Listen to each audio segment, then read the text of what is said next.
What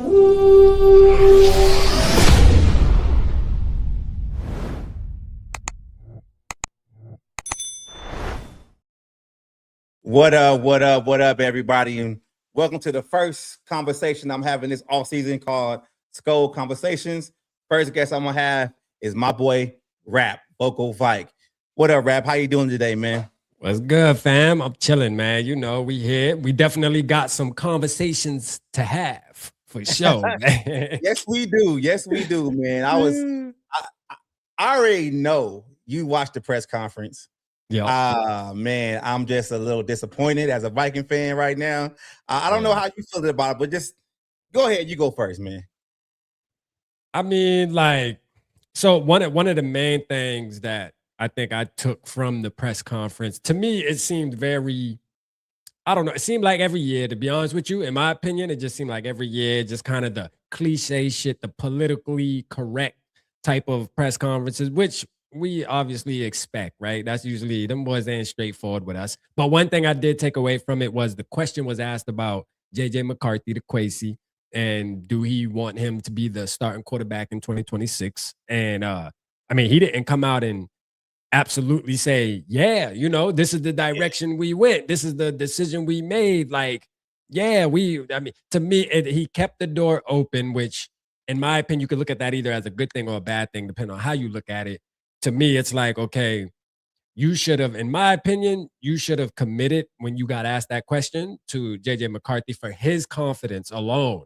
Because what you did was leave the door open like, hey, because think about this, any other organization that's confident in the quarterback that they have on their team, that question would have got answered like, bruh, of course. Like, of course he's the quarterback of the team. What do you mean? What kind of question is that?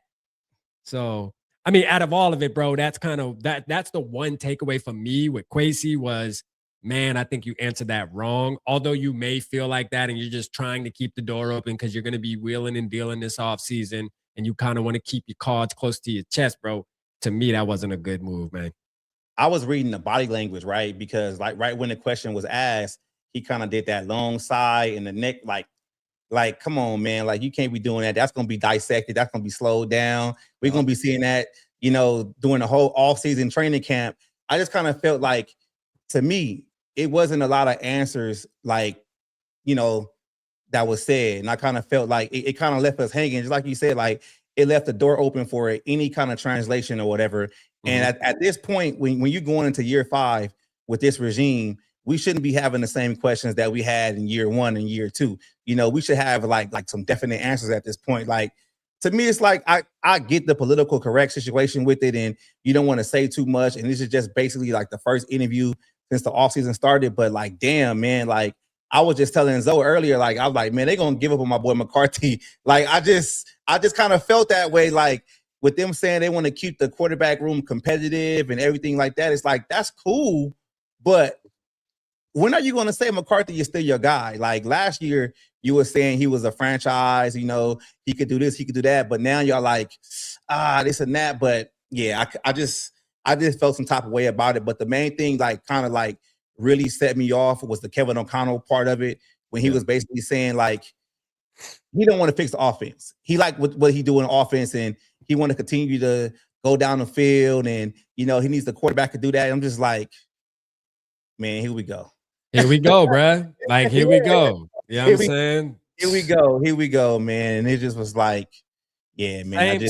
Same shit, different day, bro. Like, for real. Same shit, different day. It just it is what it is, dog. Like, we just shit foolery, man. Shout out to everybody in the chat. I'm gonna bring it up real quick. Let's go. Rap. A unique question for you, and I want you to really think about this one. Yeah. I've been spinning this around for a minute. So you've been a Viking fan just as long as me. You done seen the good, the bad, the ugly, and the indifferent, right? Yeah. Now we're going into year 5 with Kevin O'Connell. What's changed from the Mike Zimmer Spellman regime versus right now? Tell me what's different. Man, like, is this like a trick question in a way, or is this just or is this or is this just kind of, I just want to see where Rap at with it if he feels like there's much different. It's up to your own interpretation. Like, cause I got mine. I want you to really think about it though. Like, I'm gonna ask you again, cause like, since Mike Zimmer said that last season, right? The last season, Rick Spielman, Mike Zimmer, whatever, and now we going into 5 years with Kevin O'Connell and Kwesi. What's changed? Damn, bro, that's a crazy question. I'm thinking like, fuck, I want to answer. So. I mean, honestly, bro, like to me, I don't think much has really changed, bro, to be honest with you. And that's not a good thing. That's kind of where I'm at with it, is what really has changed. You know what I'm saying? Right. And that's probably that's where the issue, I think, lies with me a little bit, is nothing changed like we thought. So right. The common denominator of this whole situation is the owners, the Wilfs, and how they operate, how they do things. Right. They tend to want to stay even keel. It seems like they're okay with being in the middle as long as money's being made. Right. But I also give Kwesi and Kevin O'Connell had a fair opportunity, bro, to change this culture. And maybe I'll give them a little bit of flowers here, where I'll say the culture seems a little different, right? Like the locker room and shit. It seems more fun, in my opinion, than with the Zimmer. The Zimmer, it felt more like business, right? Even as a fan watching it, it felt like every Sunday was, it was about business. You win, you don't celebrate too much. You just kind of, good game. We handled business, move on to the next one. You lose and you pissed off about it. Mike Zimmer shows that he's pissed off about it, to where with KOC, it's like, you win, you have fun. The locker room, we lifting motherfuckers up on the shoulder. Kirko chains, right? Yeah, Kirko chains and shit like that. That looks good on Twitter and things. Like, that wasn't with Zimmer. So, but as far as just like, with your question, as far as just like the team building, the success, it's not different, bro. Like, I seen the stat that came out where they talked about Mike Zimmer's first 30+ games, right, compared to Kevin O'Connell's, and they're damn near the same, except for Zimmer actually has a playoff win. Yeah. And an appearance in the NFC title game. And yes, and that. So, I mean, technically, Mike Zimmer so far, in Mike Zimmer's first 3 seasons, it was better technically than what we see with KOC. But if you weren't around to understand that, and you just look at from the outside, you would say, oh, KOC is way better. Like, bro, he's the coach of the year and shit like that. So, yeah. Let me break it down to you real quick, because I did a deep dive. I'm curious to hear where you at with it. Yeah. It's the exact same shit. So if we talk about playoff appearances, we got on Mike Zimmer for making the playoffs every other year. That's what we're going to right now with Kevin O'Connell and Kwesi Adofo-Mensah, making the playoffs every other year. Now, I'm not even going to go to the injuries, because that's another situation. Now, what was one of the main things that we had a problem with Mike Zimmer and Spielman was we didn't know what we had at quarterback. True. We don't know what we have at quarterback. And if right, and if you look at the draft picks, right, the last couple of drafts that Spielman drafted, he drafted a great offensive lineman and a great receiver. Not Jordan Addison, Justin Jefferson and Christian Darrisaw. The best draft picks that Kwesi have had, Donovan Jackson and Jordan Addison, when he's not in trouble. And we get to that later, right? Now, when Mike Zimmer left the team, he got fired, we didn't know what this defense was going to be. Flores is probably out the door. So again, we don't know what this defense is going to be. We're suffering that corner. We were suffering that corner then. Aging veterans on defense, aging veterans on the offensive line. You got a okay tight end, just like I had an okay tight end with Mike Zimmer, right? Yeah. I mean, the running game needed some juice because you had Dalvin Cook on his decline. So if you really look at it in actuality, we're still asking the same questions and having the same scenarios play out 4 years later, going into 5, since we fired Mike Zimmer and Rick Spielman.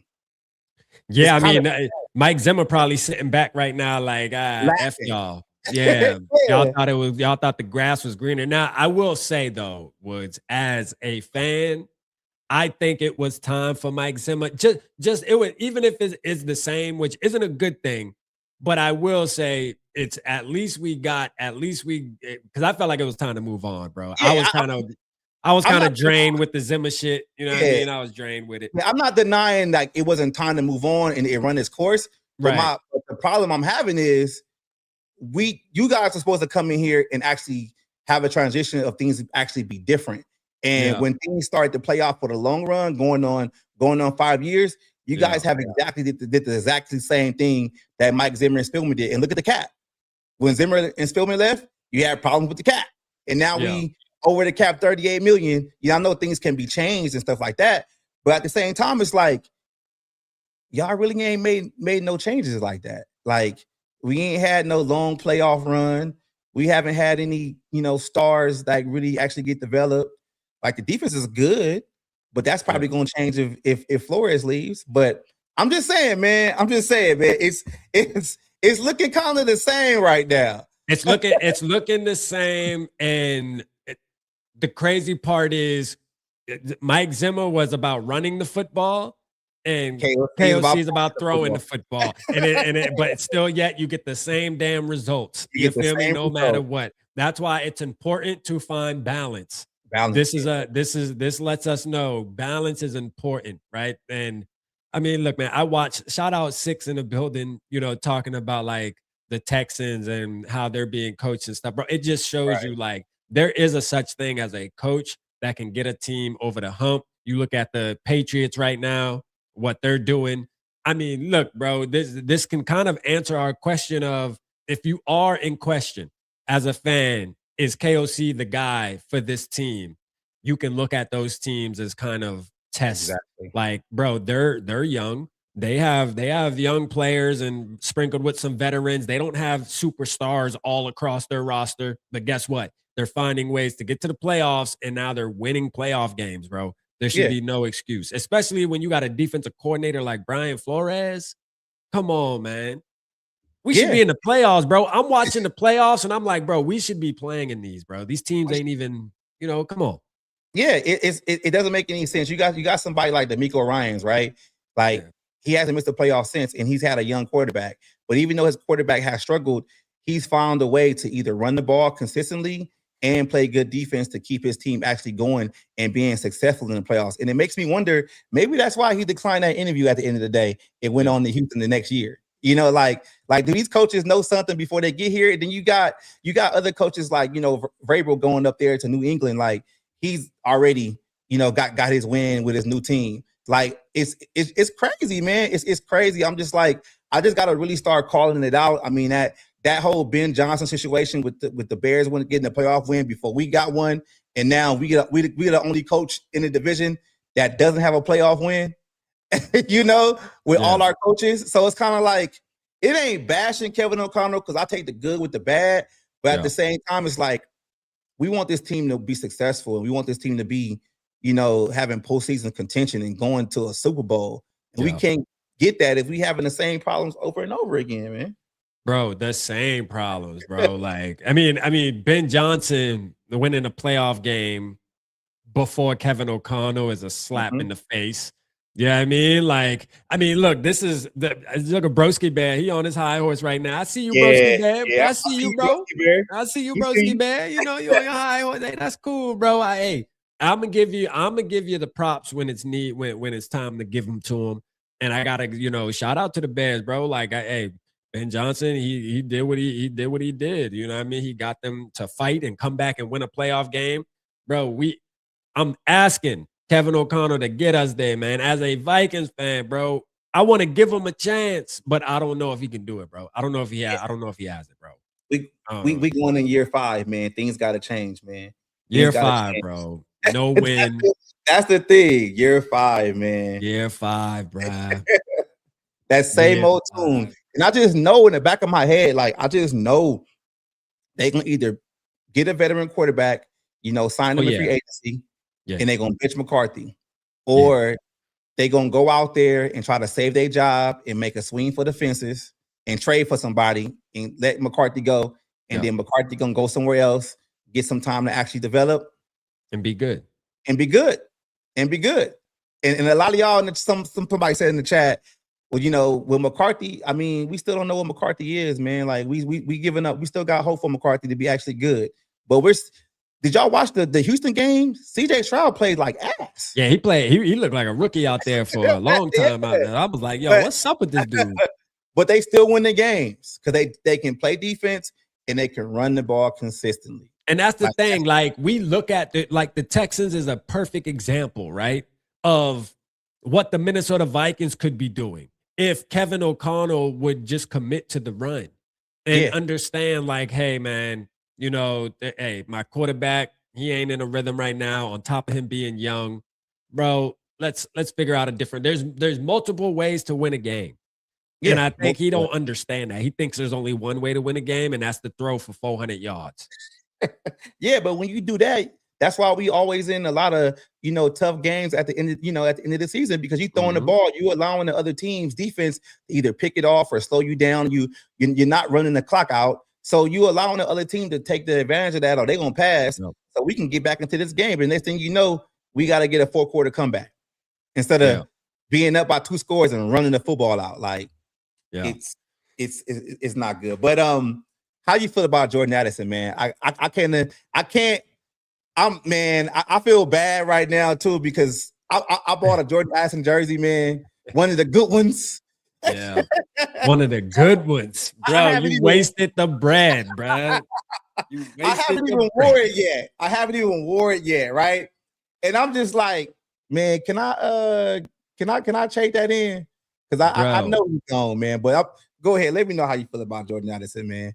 So I just released a video on this too, bro. Like, listen, dog. Like, you cannot fix stupid, bro. Like, I remember the last time he got in trouble, and I did a video.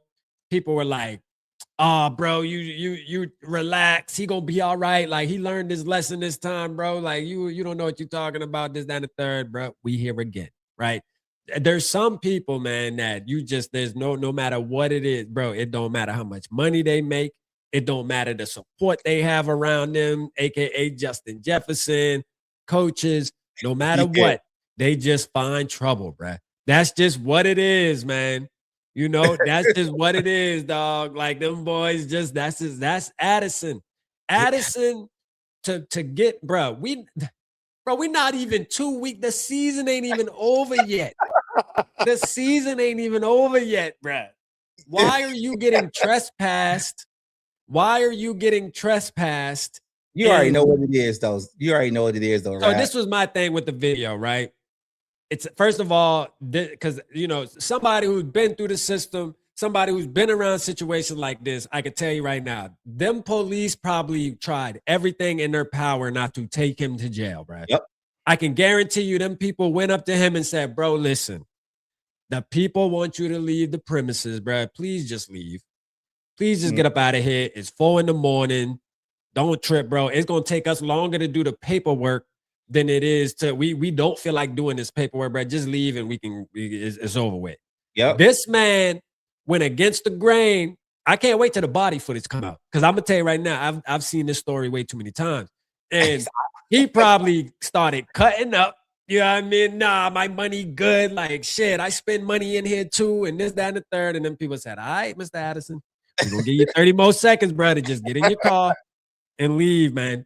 And he wanted to hack up, and they had to take his ass to jail, bro. It was just stupidity, bro. Was it on like a public property casino or some shit like that? Like yeah, it was at the Hard Rock. Yeah, the Hard Rock. Oh, man. Yeah, at the Hard Rock. I thought it was some chick shit. Like, that's what I thought too. Like, at first, I'm like, man, this man chasing some coochie, man. Like, come on, bro. He don't want you no more, man. Go out and get some more somewhere else. Chick done lock him out the crib. He throwing rocks out the window, man. Come on, man. Please let me in, man. The offseason just started. It was at first. Like, come on, bro. Like, you Jordan Addison, man. You a starting receiver for the Minnesota Vikings. You can go anywhere and get that coochie.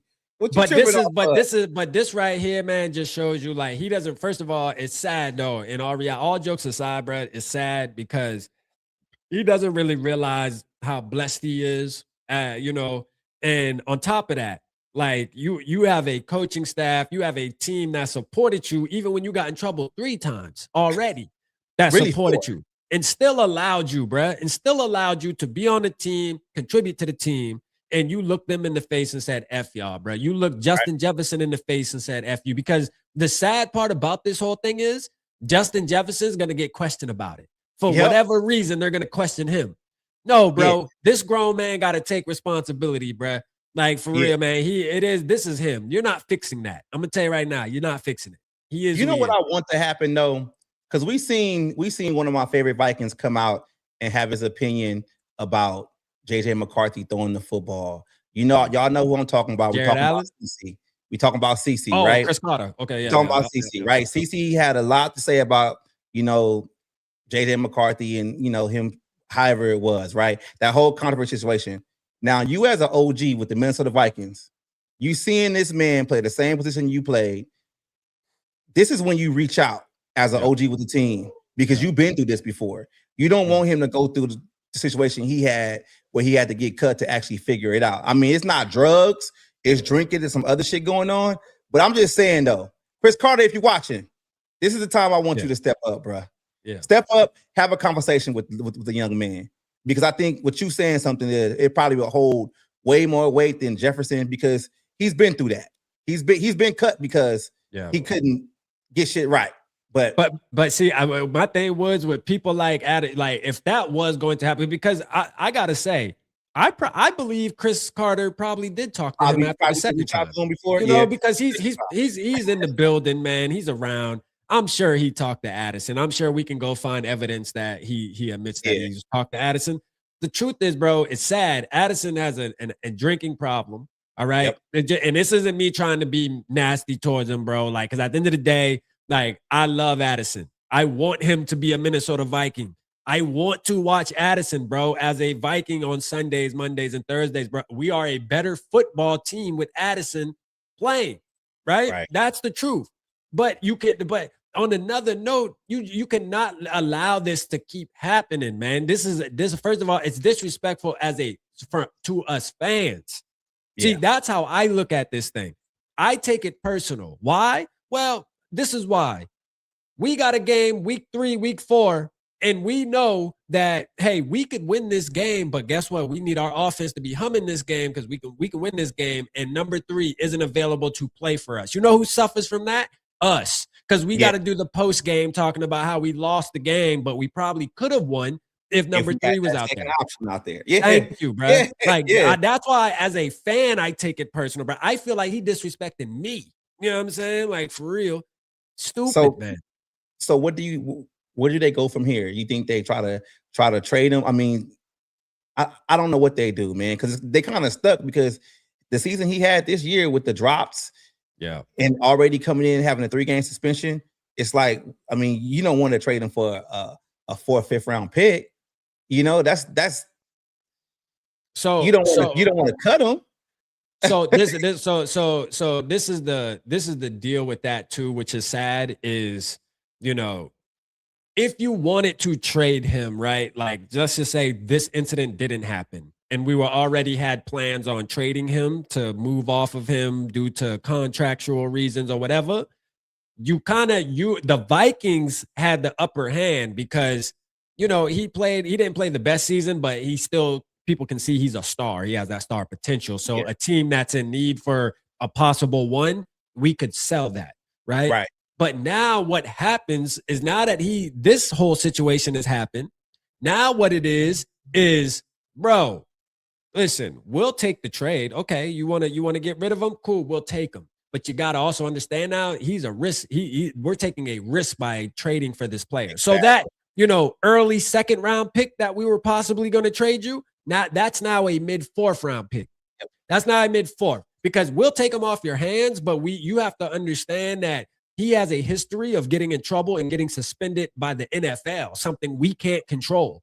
So, like, for that reason, the value has now gone down, bro. And now it puts us in a bad situation where it's like, we keep him, he gets suspended again. I don't know. We don't know what the NFL is going to do. We keep him, he might get suspended for another 3 games next year. I know they're saying it's a misdemeanor and shit, but still, bro, it's you're gonna get suspended. You're missing games.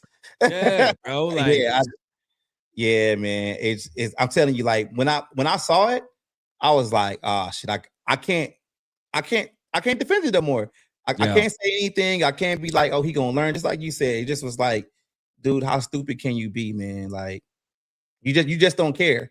You just don't care until maybe your career is basically gone in the drain, and you gotta be late, and you want a 1 year prove it deal just to see if you can actually be cool for the whole situation. It's like, man, like, come on, Jordan. You got a point too, bro, because it's not like as Vikings fans, we sit back, right? And we're like, bro, Addison is good. Like, we know he's a star. We know he has star potential. Maybe not a superstar, but he's a star. And you think about it and you're like, bro, but being that you're just a star, bro, you one season away from just being a regular though. Yeah. Like in our reality, you know what I mean? Like, you one season away, bro. Like, you acting like you Justin Jefferson out here acting like that. You know what I mean? Like, it'd be nothing for teams to say, bro, I don't want him. You know what I mean? Like, why would I want to bring that in my locker room? I don't want him, because he can be replaced. That's the thing. That's the thing. You got plenty of receivers coming out every season, every year in the draft. Yep. And it's just like, man, you special, but once you figure out that you ain't that special, maybe he'll get his act together. But I can't defend this shit no more, man. Yeah. Hey to everybody in the chat. I'm trying to go through everybody in the building, man. Yeah, everybody, thank you for tuning in, man. We kind of came together on this one kind of late. And I had to finish work real quick. You know how they do, right? When you about to leave, they ask for extra shit. Yeah, for sure. That's how it be. That's how it be, man. You supposed to get off. Hey, man, hold up, man. You think you can do that and this, that, and the third? Yeah, man. Like, I don't get that shit. But yeah, man. So that's how I feel about Addison. But going forward into the offseason, though, like, what will be your first? Well, you know what?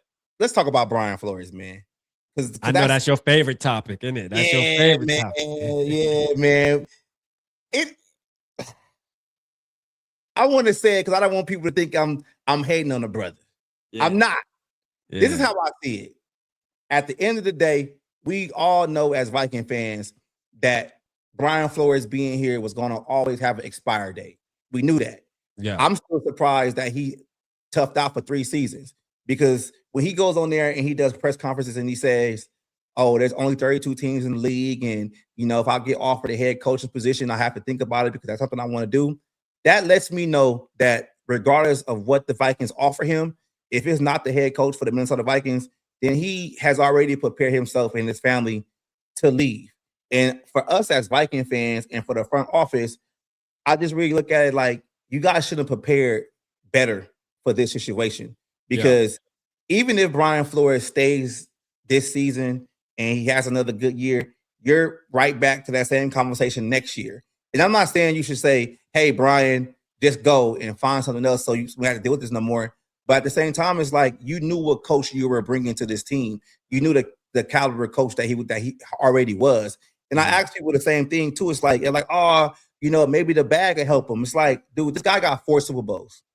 Mm-hmm. Like, his resume, if he retired right now, his resume as an assistant coach is already like solid, like good to go. So it's kind of like, what more can he do? It's like, I expect him to go somewhere and be a head coach.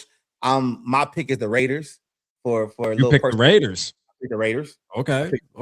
My pick is Cleveland.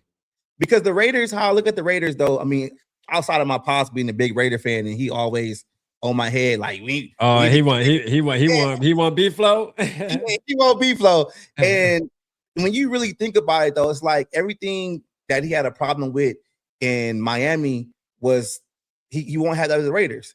He's going in. Geno's probably not going to be there. He's going to be able to pick first pick in the draft, what quarterback he wants, or trade down and, build for the team a little bit more.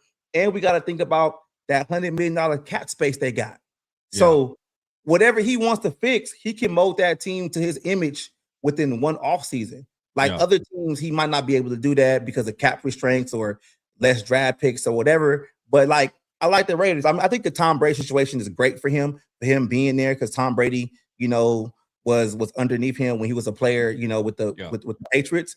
But I just know when it comes to the Vikings, I just think they gotta prepare a little bit better for this shit, man. Like, they really do. Like, it's coming, and it's like, what you gonna do? Like, when it gets there, like, are you already having conversations with Jim Schwartz or Gannon or guys like that? because, like, hey, just in case Forrest leaves, we might need to bring you in. Like, I don't even want Devontae Jones. Like, I'll just say No.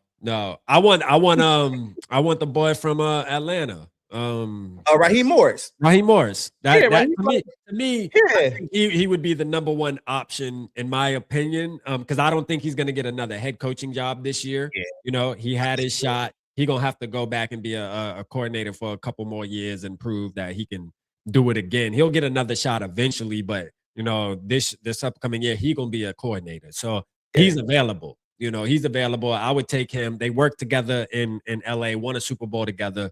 So to me, that there's some value there. That chemistry there, yeah. I would take that chance. I mean, you're not really losing out on any year. That's a good risk, a calculated risk that you will take right there.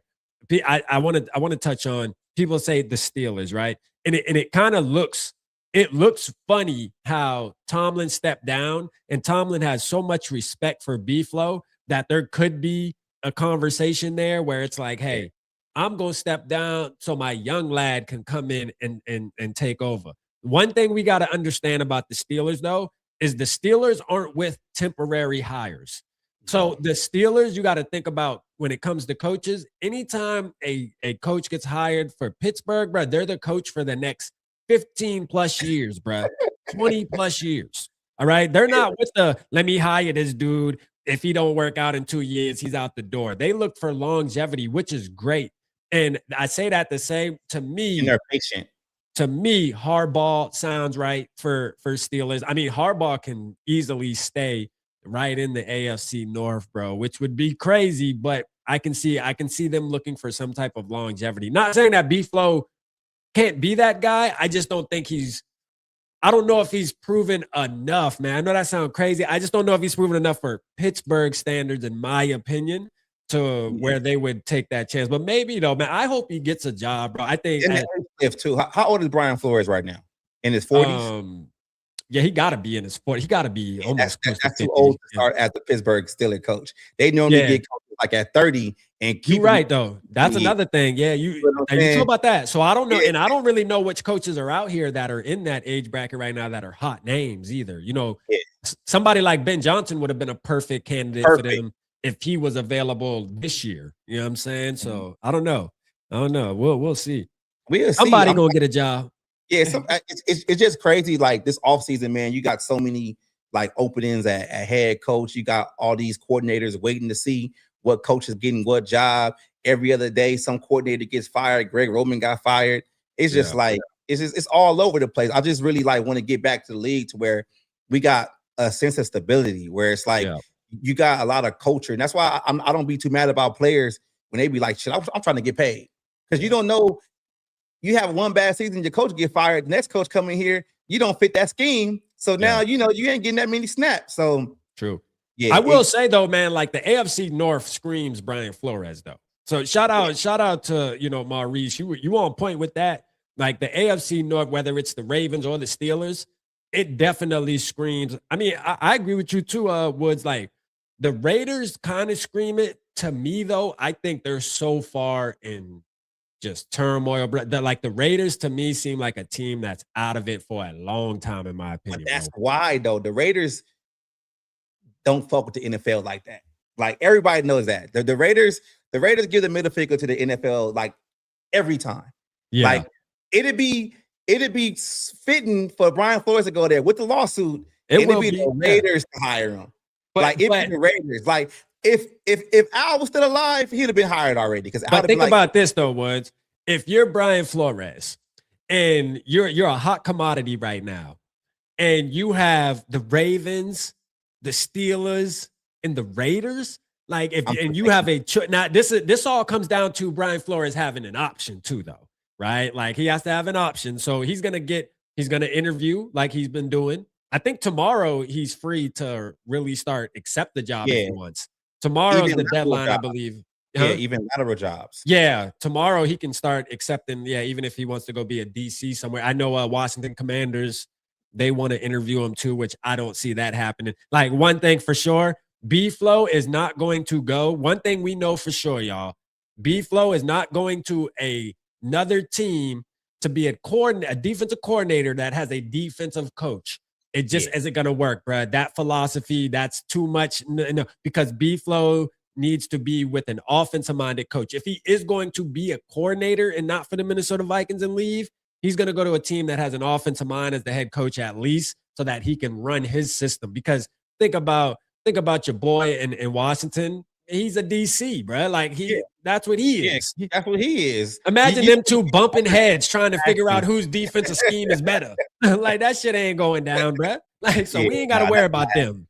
That's not happening. But that ain't happening, bro. Like with the Raiders, though, it's to me what gets it is the first overall draft pick, and it's the cap space. Because I will want, like me personally, I would want to go to a place where I can just basically first season hit the ground running, get my feet wet. I can mold this team into the image that I want. I don't have to deal with a lot of like crazy contracts. We don't have to have conversations of trying to cut players my first offseason. Like the draft is right around the corner. I can choose to trade down and get more picks to fill the roster out. They already got a good running back, a good tight end. You know, on the defense side of the ball, Max Crosby is that dude. You know, and the good thing about it is like he had an issue with quarterback. I just wouldn't want him to go to a situation where he has to stay with that quarterback because he was drafted the year before or they already paid him. And Flores might think to them like, this dude, my defense smashes him all the time. Like, I don't want to go there and like I know he can't beat my defense. So like, what we talking about here? So I just would want him to have that clean state, even if it's not the Raiders, man. Like, I mean, hey, look, I mean, the Raiders definitely are an option, I'm sure. You know, I mean, they're pretty desperate and need somebody to come in there and fix that place. And obviously, your boy Pete Carroll couldn't do it. You know, I'm glad he decided to hang it up, bro. It's over with, Bubba. And like the Raiders wasn't a team for him to go to anyway. Like, bro, the Raiders were built for a younger coach to come in and be patient with anyways. And Brian Flores is considered more on the younger side when you're speaking coaches. So like he's still, you know, Brian Flores can coach for the next 10 years and still be decent, right? Be in mid 50s or whatever. So, I mean, at the end of the day, he's still considered young. So like he would be a perfect fit for somewhere like Las Vegas. But to me, I think he's going to take a team that's somewhat established. I mean, again, I don't think I feel like the Steelers are that team, but the Ravens definitely sound good to me. And to me, a couple weeks ago, I made a prediction on the Cleveland Browns. I think the Cleveland Browns are a sneaky team to watch too, in my opinion, because their defense is so good. People were saying, well, why would he want to go to a team that has a good defense? He's the defensive coordinator, bro. That's what a defensive coordinator wants, bro. Like a defensive coordinator is looking at teams like, boy, look at that defense. They're not going to teams saying, you know, he's a defensive-minded guy. He's not going into the team looking at teams saying, wow, that offense is amazing. Yeah, that's the team I want to coach. No, he's going into it saying, bro, that defense is number one. They got studs all across the field. Yeah, let me go there. You want to know why? Because my defense is going to drag us to the Super Bowl. Like, for real. And all we got to do is get a veteran QB to come in here, run the football. And we're gonna win a couple of games. And we got Shador Sanders. You know, hey, he's plugged. He's plugged with Dion them. You know, they got a mutual respect for each other. Like, I mean, to me, Cleveland sounds like a glove, bro. I never looked at Cleveland like that. I just was like, it's Cleveland. Yeah, it's Cleveland. But you know, hey, they got Shador Sanders, and you think Shador Sanders, but regardless how people feel, bringing a ton of attention to Cleveland, and you know, the money's there, right? Just him alone. Now he has to still perform and be good, but he's going to get that opportunity this offseason going into next year. I mean, it's a good situation, especially if he works out. I mean, Cleveland's defense. Imagine Cleveland's defense. I mean, they were good without B-Flow. They were top 5, right? Imagine adding a B-Flow scheme to what the players Cleveland got with Myles Garrett and them boys. Yeah. Yeah, he'll be nice there. He'll be nice. But that's the thing, though. Flores is such a good coach, and especially for what he did with Minnesota, having a bottom-feeding defense the year before with Donatell, and actually having a top 5 defense every year since he's been here. I mean, shit, we know he can do it less. So no, that is true. That's true. You know, like I just wish him the best. And just when it goes back to the Vikings, y'all gotta be prepared for this. Like, stop trying to get his man all this money or crazy titles or whatever. You got a super chat rap. Bring that up for you.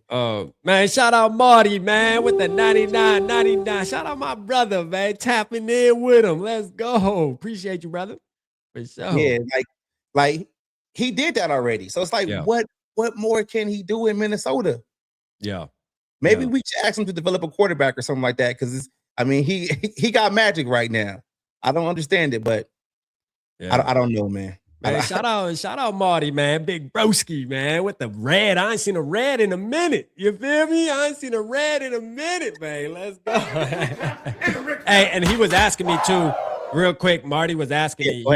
He texted me and asked me how to support you. I text him. His channel, Marty, is called Skol State of Mind. He was thinking it was Skol Mafia. No, it's Skol State of Mind is actually the name of his channel, Marty. If you want to go support D Woods, man, go over there and tap in with him. Appreciate everybody. Go tap in with him, man. Y'all make sure y'all go tap in with him. Facts. So I got him in the title. He's actually in the title on my video. All you gotta do is click his name.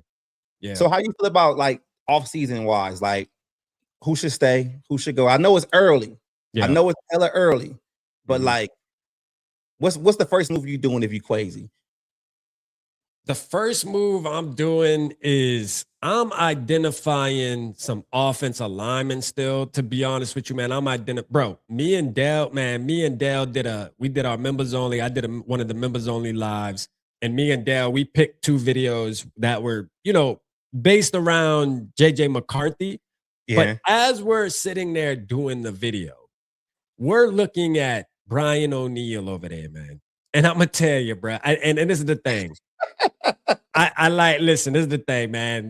Brian O'Neill, I give him his flowers when I need to. But, man, when you actually step back and go watch, Brian O'Neill had a horrible season, bro. Horrible. So I did a video maybe about a week ago where I talked about all the offensive linemen that either got traded away or they basically just let go. And if you think about it in the past, maybe 3 seasons, that's basically a whole offensive line that's not on this team. You got guys like Vandarian Lowe, Ed Ingram, Garrett Bradbury, Ezra Cleveland, Oli Udo. You got a lot of guys that are panning out elsewhere. And it's just kind of I think the team has a problem when it's developing young talent. They're not patient enough, as we can see with JJ McCarthy. I just feel man, we went out and paid hella money for Real Fries. And I'm not a big PFF guy, but I just use that as a marker to see where it's at. Because that's outside of the eye test. But you really got the same guy for more money. That's a fact. No, that's a fact. It's a fact. It's wild. And you drafted Donovan Jackson. I think he's going to be great. I think he's going to be a dog in this league. But at the same time, it's I'm looking at Jacksonville. I'm looking like Ezra Cleveland right there. You had him on the you're watching the Texans last night, and you seeing Ed Ingram. You're like, God damn, you Garrett Bradbury. That boy looked like the best center in the NFL. And all right, listen, this is an indictment too. A shout out to Ann Cap Grand, bruh. Listen, bro, Chris Cooper. I had a conversation about Chris Cooper. Who was I with? Let's Skol Network. Shout out to them fellas over there. But they were talking, and one of I think Cody, he's kind of he kind of is on the side of Chris Cooper. Doesn't think that we should be blaming him as much, and kind of is a fan and thinks that he got the short end of the stick, right? And we should kind of give him some grace, bro. To me, I had to tell him I disagree, bro. I just had to tell him I just can't do it, bro. There's been ample opportunities. On top of that, we're watching players like you said that were on our team that don't look half as good as they look now, bro. On other teams being coached up by other people. I mean, this is sad, bro. The one thing about the Minnesota Vikings that I've noticed, bro, as a fan, and for as long as me and you have been a fan, bro, the same amount is we may never have a good offensive line, bro. I'm almost to the point where when will our offensive line actually be beasting for 2 years consecutively? That's all I'm asking, bro. Just 2 seasons back to back of just straight domination on the O-line, man. We have to continue to throw spaghetti at the wall until it sticks. So the answer to the initial question, Woods, is, bro, if I'm Kwesi, bro, I'm seeing who's available, man, and I'm not sitting on my hands like we did last year because there were some good options that were Yeah, available, available. and we tend to just sit on our hands and not make a move. You know what I mean? Yeah. Hey, thank you, much appreciated. Thank you, Hey, thank you. man, shout out Marty, man. Yeah, Shout out Marty. That's what's up, man. Going to I support just my think boy. they were waiting on, like, when you let me say this the right way. You have to be creative when you're building your roster. You Yeah. can't just have like one idea and just go with that because Mhm. shit, things might change. You might have a contract offer, then the next team offers something different, and then you Yeah. got to match that, or it's the years or whatever. But you got to have something to where it's just like, all right, cool. What can we do if this doesn't work? And I kind of feel like they put all their eggs in one basket with Ryan Kelly and Will Fries. And Mhm. it was just like, yeah, that's fine. I hope these guys, well, I know Kelly probably won't play next year. He shouldn't. He really No. shouldn't. Like he Yeah, shouldn't. he done. Yeah, he done. And with Will Fries, it's like, okay, yeah, he was coming off the leg injury from last year, and maybe that kind of slowed him a little bit. But at the same time, it's like, did you really overpaid? You really overpaid, Yeah. and to the point to right now, it's like the cap is bad, and it's like you would have still had Ingram on a rookie deal. Yeah. Like you have to be creative in that aspect. But I think it comes down to like the play calling. It comes down to the long development plays. It like the play structure.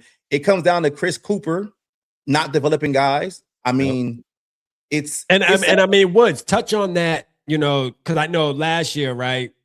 Me and you had a conversation, and just in case there's people in the building that weren't around during this time, but I remember us talking last year about how people were being too hard on Ed Ingram, me yeah, being one of them, and you reached out and was like, yo, Rap, before you like really just break it down and say it's Ed Ingram's fault and it's Brian O'Neill's fault, bro, you might want to check this out and look at what's really happening out there, bro. mhm. Like, touch on that real quick, man, because I know there's some people that don't know what was going on, bro. And, All right, and when look, you did that, I was like, yo, okay, that makes sense, though. yeah. So like average linemen should be able to hold their block maybe like 2-3 seconds, right? Mhm. That's average, right? So if you look at Kevin O'Connell's play structure with the long development plays, people think long development plays is like, oh, they're running like a 30-yard route. That's not it all the time. Long development plays is actually like there's a motion Yeah. one way, there's another motion another way. There's a double move on the outside. There's different things. There's a fake, there's a play action somewhere. So all that kind of stuff takes time. So once the center hikes the ball, like the clock is ticking. So Mhm. for a quarter, and that's kind of contribute to what JJ McCarthy having a lot of struggle with doing all that extra stuff, and then guys taking a long time to get open. So you're asking like your linemen to hold their blocks for like 4 or 5 seconds, and you're going against guys like Daniil Hunter, Yeah. Aiden Hutchinson on the outside, like even Dexter Lawrence in the inside, in the middle, and stuff like that. Like they're going to key on certain situations to where they feel like, oh, you're the weakest link. Mhm. So when we asked about the quick game situation, quick game isn't like always a slant. Quick game could be, something different.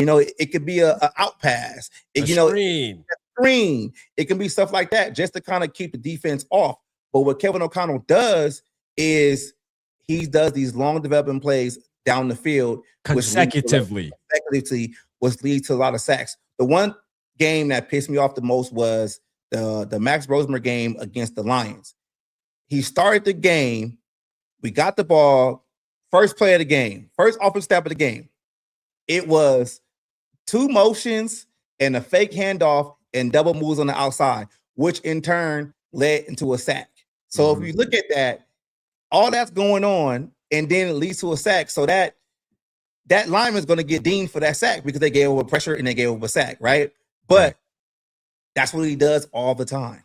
Like it happens all the time, and that's why these linemen look bad, and that's why they go other places like Ingram. I look at his run blocking grade. Like he's mauling dudes. Like he's Yeah. one of the top rated run blockers in the league. Like his pass protection is a little iffy, but he's still not giving up a lot of sacks.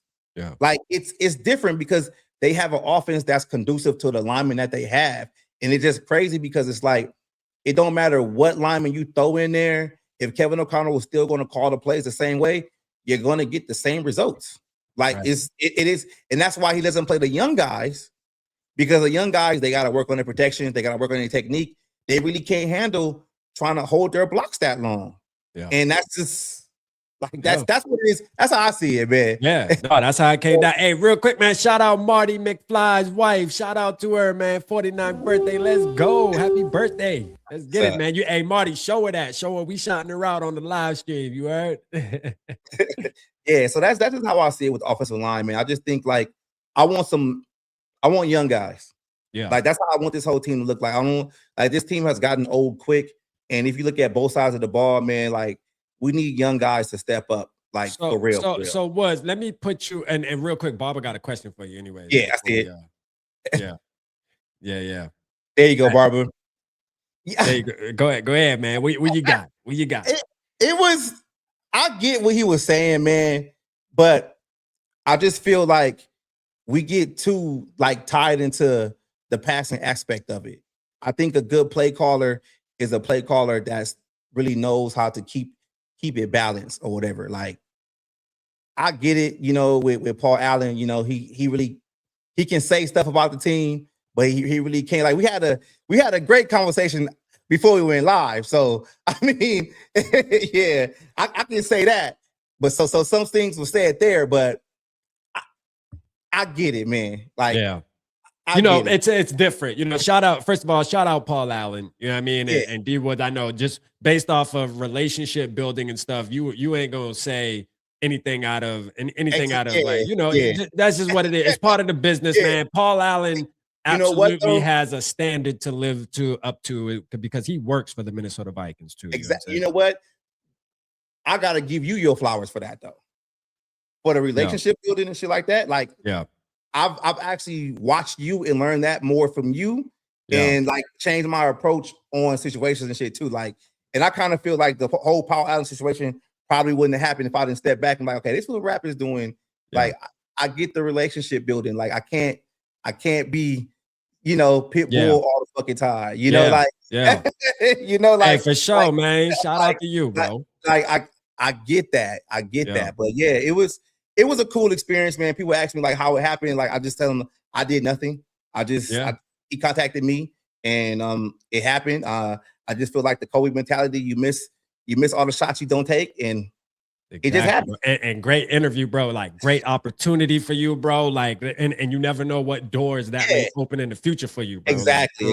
Like he hit me up and told me some other things I should do, or some other guys that I should have on, which is fine. But it goes back to what I was telling, like learning from you and like seeing how you operate was like, okay, cool. Like sometimes you gotta tailor some shit, even though it might not be a agreement. All right, cool. Like find a way to respectfully disagree and shit like that, because it's like at the end of the day, you want to give content and you want to give quality content. You don't want to come off as as a pit bull all the time. But exactly, bro. Exactly, man. But shout out D Woods for putting that together, boy. Let's go. No, that's a classic though. You feel me? Like from coming from somebody who's part of the community, and I could say like me and you both, like we grew together as far as the community because we both started around the same time. I mean, we're all like in the same era, man. Me, you, Zoe. The list goes on, right? Yogi, the list goes on. And to see, the moves being made, man, it makes me happy because it's like, yo, we hitting it now, bro. We there. You feel me? Like we really making noise now. We moving up in the building. That's what I like to see, bro. And that's what this is all about, bro. And appreciate the flowers, but bro, you still have to execute on it. Exactly. You can watch somebody do something and take some advice from it and say, all right, let me start doing things. But it's all about the execution. And obviously you executed that thing 100%, bro, because it wouldn't happen if you didn't. Yeah. So shout out to you, man. Let's go, man. Let's go. I gotta get PA on. You feel me? I gotta get PA. I gotta holler at PA. Like, what's up? I will. I will. I get it on your way. I mean, he's a real cool dude, man. Nah, for sure. Like he was talking about the LA situation, which was like, resonating with me. I'm like, all right, that's what's up. Like that's home. And he was just real cool, man. Like, especially like off top, because I asked him like, hey, well, what can I ask you? He was just like, boom, boom, boom, boom, boom. Like, okay, that's that's what's up. That's what's up, man. No, for sure, man. For sure. I want to. So D, let's get back to this, Brian Flores thing, right? because like I know how you feel about him, and I'm sure everybody in the building kind of knows your vibe about him. Because it's crazy, right? Because like right now we're in a moment, and shout out Dylan. I see you in the building, bro. Appreciate you. We're in a moment where we see a lot of Vikings fans. I'm not gonna say, I don't know if panic's the right word, but kind of just I would say unrest, right? Like just kind of anxiety. Like, is he gone? Is he gonna go? I don't want him to go. He needs to stay in Minnesota. But really, like how you feel. Do you really do it really matter to you? Because I know you have your criticisms. Now, I'm not saying that your criticisms mean you wanted him out the door, but I guess that's why I'm asking the question right now for everybody else too is like, how do you really feel like if he does leave? And if you touched on it earlier and I missed it, man, my fault, bro. I just got to hear it again. Like, if he does leave, like, do you feel like the team is going to take a nose dive or like, where you at? Like, do you think we should fight to keep him? Like, where you at with it?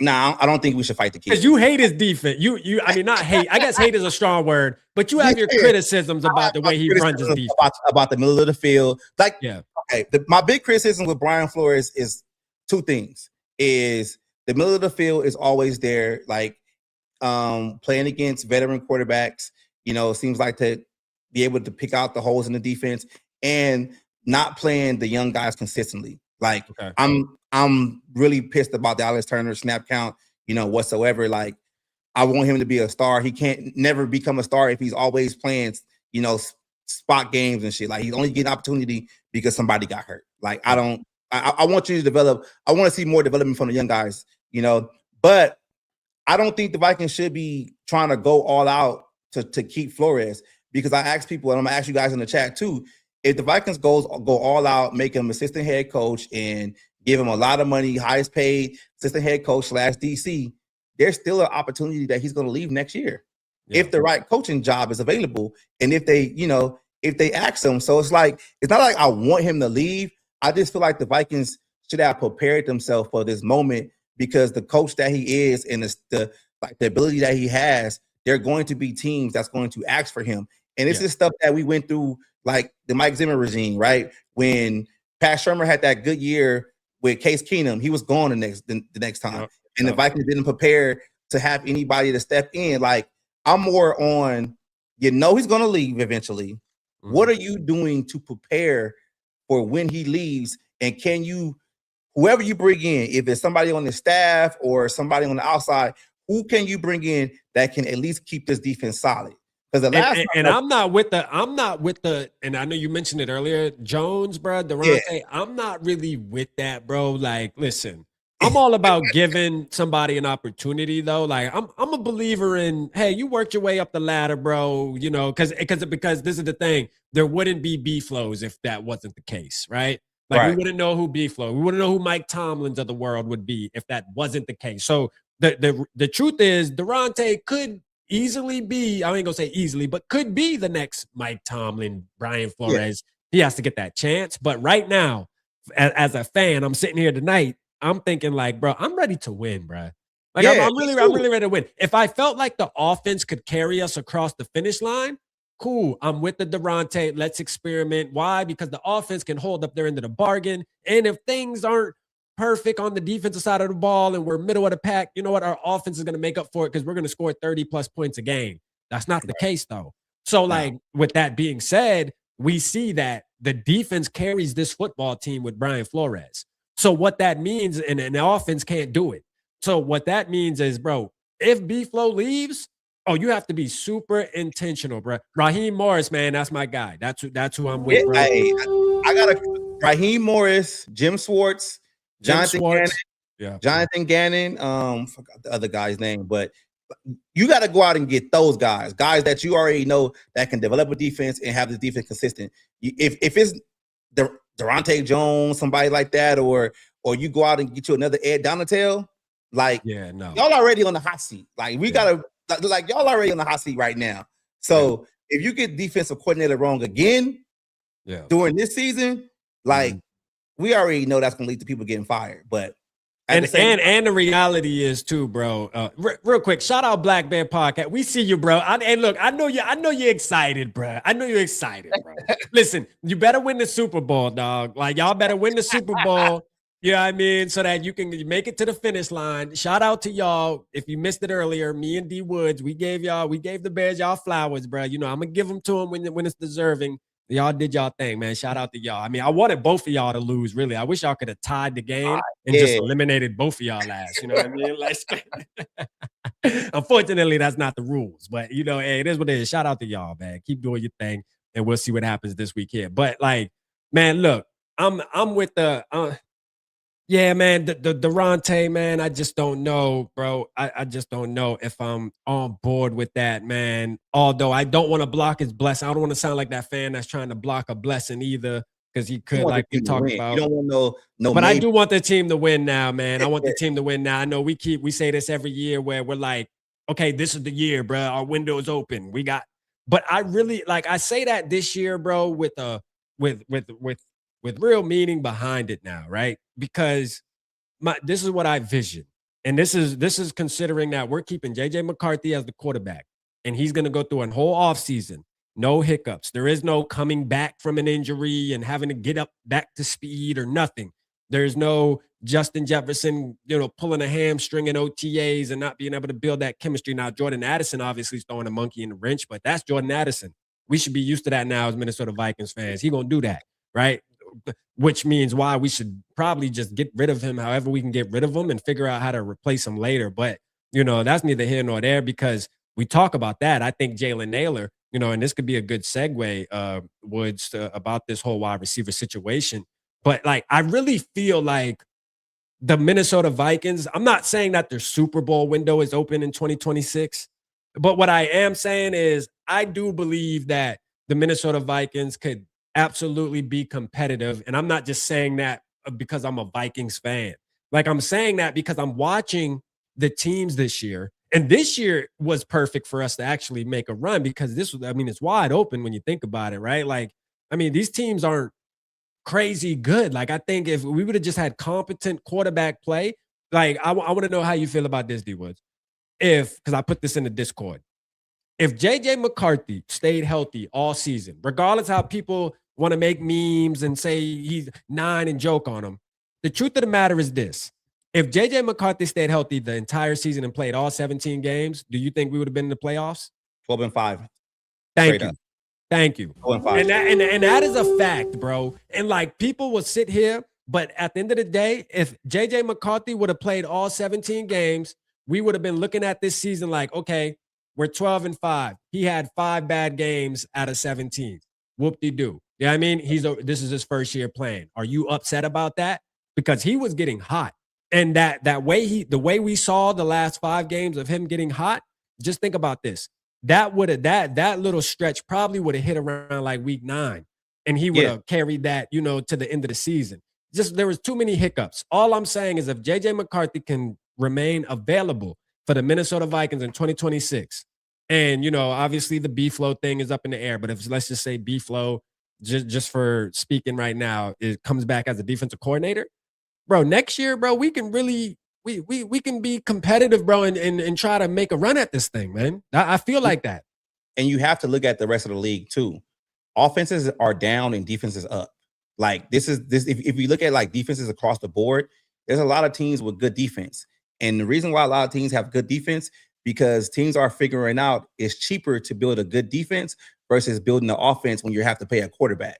And you guys already know how much these quarterbacks are getting paid, 50 million, 60 million, shit like that. So you can actually go out and get a top tier pass rusher for like 25 million this season. If not, depending on who it is, get you a couple of good corners. So you're seeing a lot of teams start building teams throughout with their defense. So we already have that, especially if B-Flow comes back.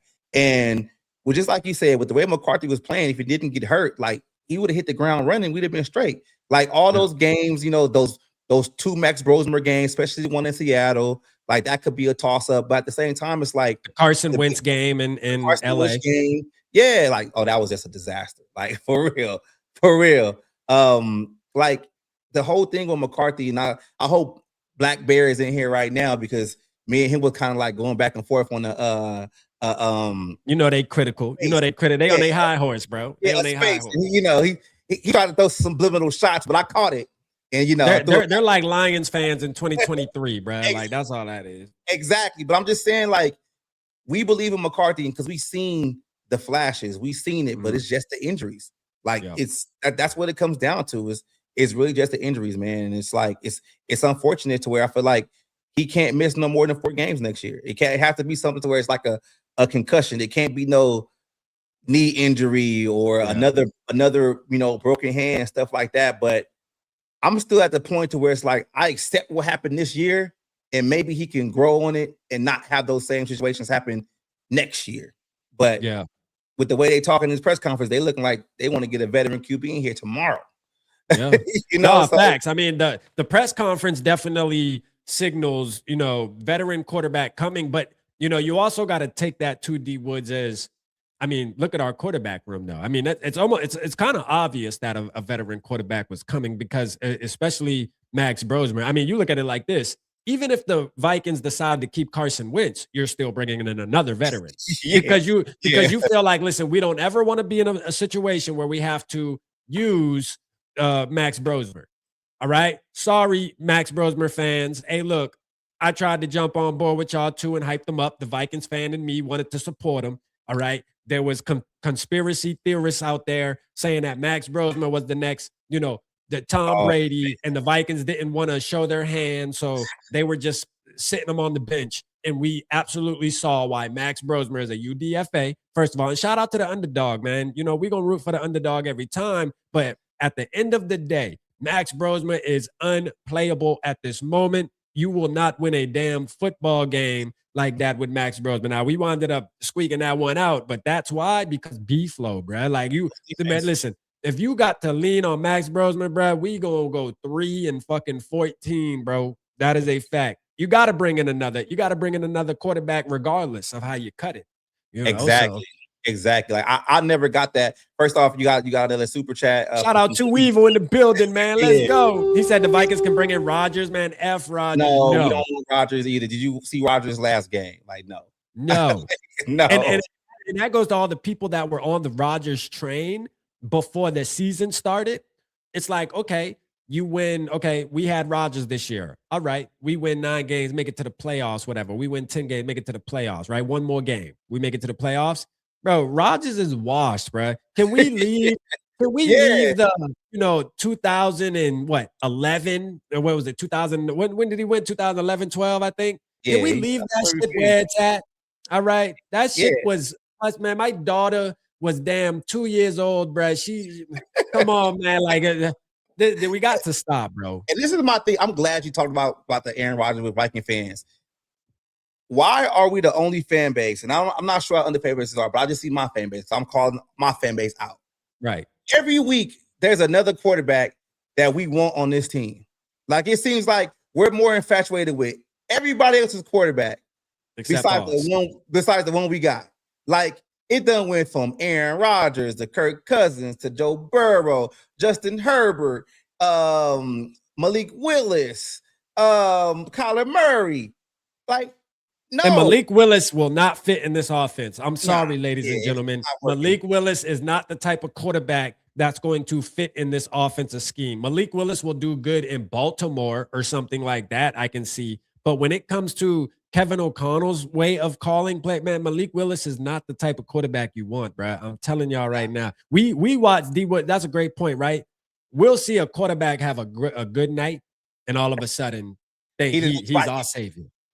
Yeah, like, I just don't understand that. Like, be so infatuated with all these other quarterbacks, and it's like one of the ones I hate is probably Joe Herbert. Herbert. Herbert, Justin Herbert. Justin Herbert. It's like, come on, man. He's like Justin Herbert in the playoff. Like we criticized Kirk Cousins for years. Can't win primetime games. This, that, and the third. Justin Herbert, right? For example, Justin Herbert, regular season, hey, good. He's prototypical 6'5", big, got a big arm, this, that, can be mobile with the size that he has. But when it's time to show up, he don't show up. People will say, what? It's a team sport. Bro, Justin Herbert, I don't give a damn if it's a team. Okay, it's a team sport. Justin Herbert should have threw 4 touchdowns and then let the defense let him down. He didn't do what the fuck he was supposed to do. You feel me? Like, he didn't do what he was supposed to do, bro. We cannot keep putting Justin Herbert on this damn pedestal. Now, with that being said, as a Vikings fan, right? And you may not be a fan of this, D Woods, but if it came down to, hey, Justin Herbert's available, you can add him to the Vikings right now. You know, that contract, obviously, no for me, but like, let's just say hypothetically, that contract isn't as big as it is, and we're able to bring him in for a reliable price.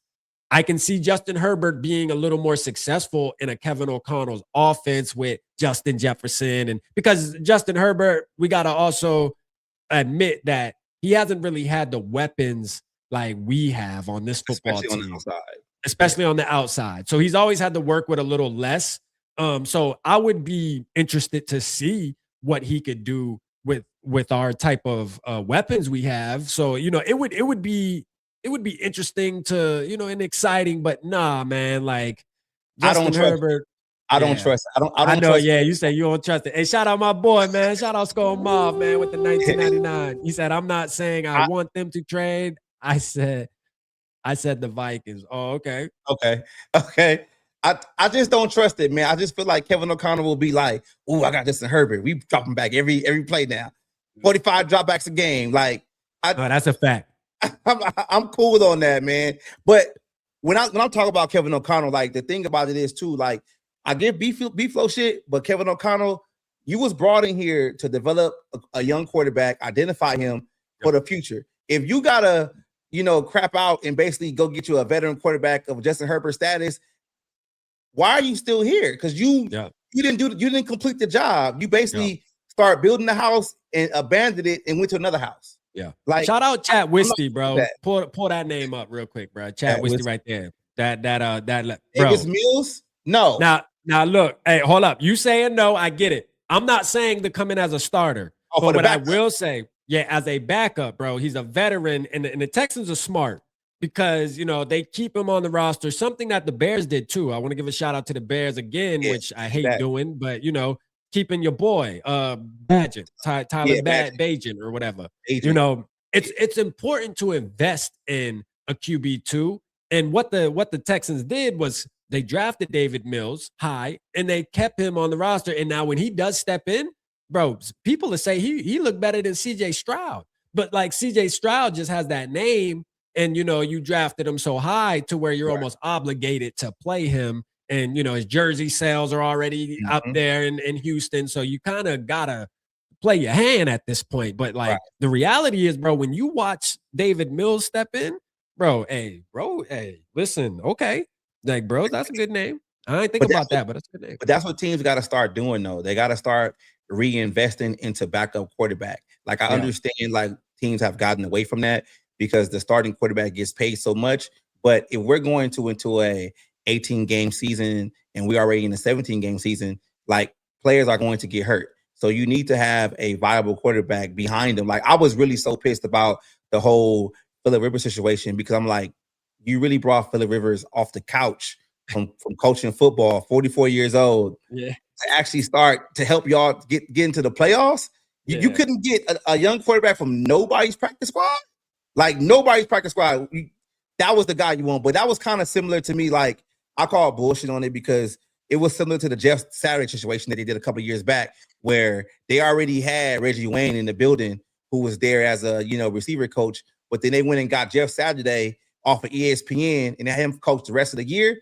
Like, y'all really have no vision. No you vision. know, like that was like, come on now. But teams got to start reinvesting in backup quarterbacks, man. They have to. They have to. Especially like, the Minnesota Vikings. Yeah. Especially the Minnesota Vikings, bro.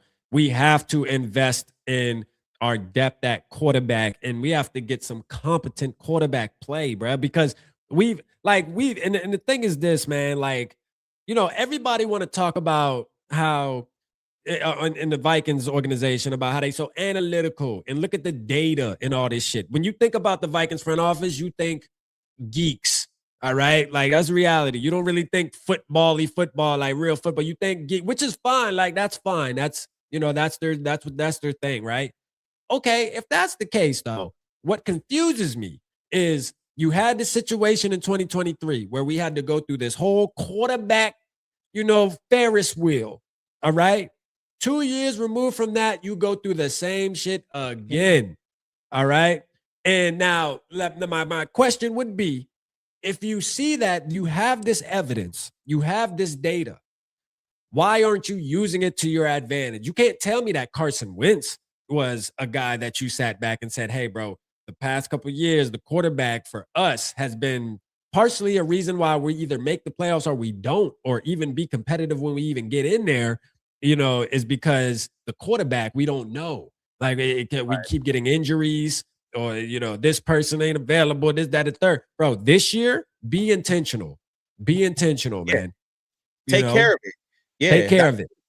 That should be the first move. I understand, like, there's guys out there that a lot of us, really are not cool with. I mean, but at the same time, if you have a viable backup in there, like, don't give them a 1-year deal either. Like, that's another thing too. Invest. Like invest in them. Give them maybe 2 years, 1 year void year, so it looks like 3. That way you got them in your system, for a long stint of time, versus you don't got to have the situation. It's like you said, happening all over again, which was 2 years ago. Like, why we keep having the same conversation? That's my thing too. Why we keep having these same conversations? That at the beginning. Why do we continue to have the same conversations, bro? Yeah, it's like, come on, go out there and go get a guy. And Mac Jones was another guy. Like, Mac Jones was available. Mac Jones. Yeah, Mac Jones. Shout out Micro Mike in the building, man. Shout out Micro Mike, man. I see you, bro. Lions today. Shout out to you, bro. Hey, congratulations on the 100K subs too, man. Hey, Micro Mike. Hey, real quick, man. I want to give him a huge shout out, bro, because like that's one of the hardest working dudes that I know on this platform. And I remember when I first started out, he was somebody who didn't mind giving me the sauce. A lot of people, when they're at a certain level, and when I linked up with him, he was already at like 40K plus, believe. So, a lot of people at that level, especially from a competitor's a team that's an op, really, the Lions, bro, they like, man, I ain't telling you how to do this shit. You know what I mean? Like, F you, bro, figure it out. Man, bro gave me the sauce, told me what it was, told me how to rock it. So shout out to I always have respect for bro, man. Good dude, man. I know, hey, look, I know it's hard to try to tell our community to go subscribe to a Lions channel, but it's deeper than just, it's deeper than just football and saying, oh, I'm subscribing to a Lions channel. It's entertainment, bro. That's what he is, bro. He's entertaining and he knows his shit, bro. So shout out to bro, man. I just want to do that, get that out the way. That's yeah, man. Like you said, the backup quarterback, man. They got to take care of it. I see people in the chat. I don't know who it is, but they real on Crazy Neck right now. Yeah, they on Crazy Neck. They on Crazy Neck. I'm one of the biggest crazy apologists out there, man. And I'm just saying, you like Quay? You big on? I'm big crazy, man. You always say that, man. And I'm curious, right? Crazy. I don't think we've ever, and I know we going on 1 hour and 20, man. But I got time. You straight to get through this? I'm straight. I'm straight because like. And shout out to everybody who's sticking around, man, and rocking with us tonight, man. We appreciate y'all. Make sure you hit the like button on my channel. Go over there to Skol State of Mind too, man. Pop in over there and hit the like button too, man. Let's boost that the channel up over there as well, man. Y'all go check him out as well. But like Kwesi, right? Because we do have a ton of Vikings fans that are critical on him, and it's based off drafting. You know that, bro. So I mean, tell me, not that bad if you think about it. It's not that bad. I'm curious, man. I'm curious to hear the story. So if you look at the 22 draft, right, that's probably one of the worst drafts that everyone talks about, right? So let's just say Louis Cine was a wash, right? Broke his leg, couldn't play, couldn't get on the field, got a new coordinator with D-Flow. We know D-Flow has a problem with young players. They got to be able to know every position on defense or whatever. Couldn't really get it. And he was already behind the 8 ball, right? So let's just say Louis Cine trading down was a bust, right? Let's say that. It's called that. It's a bust. So then in the second round, you drafted Andrew Booth Jr., right? Mm-hmm. Andrew Booth Jr., another young player. Breeflo didn't really want to play him, whatever. But what Kwesi did was he traded him to the Dallas Cowboys for No Sean Wright and Broski Bear, or Black Bear Podcast. Y'all know No Sean Wright.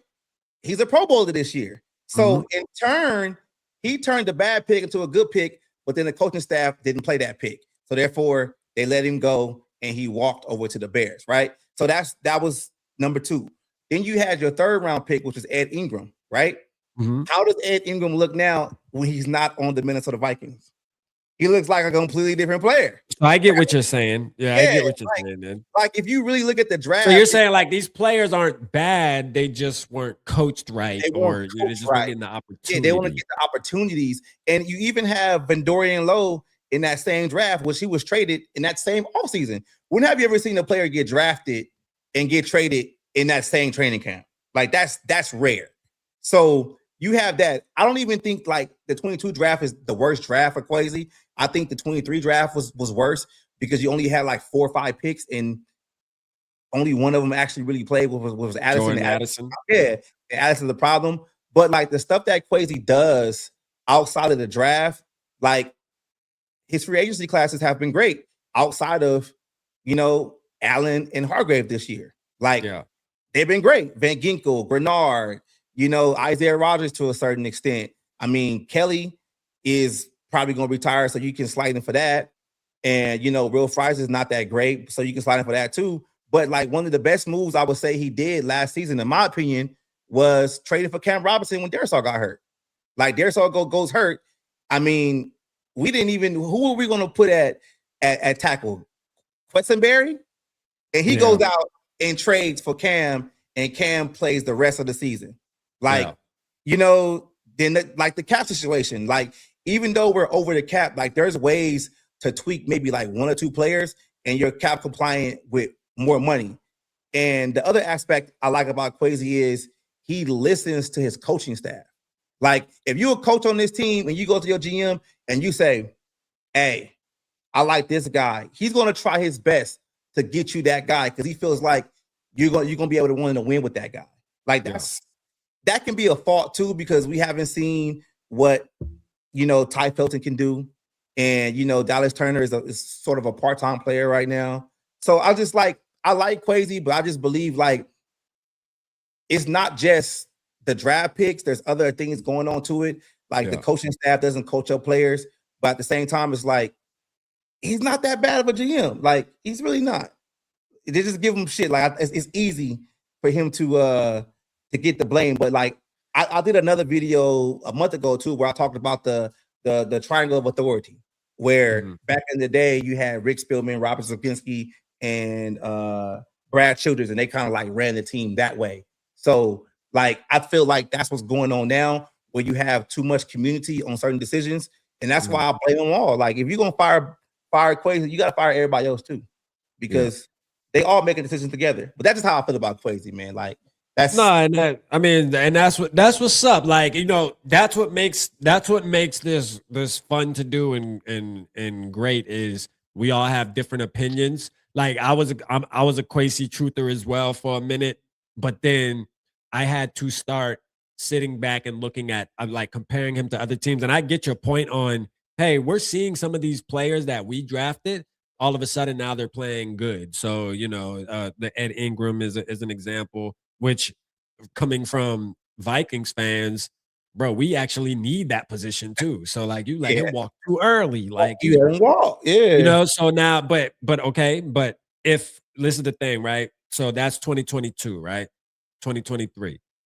If that is the case, though, let's say young players are coming, they're leaving, and then we're seeing them be successful.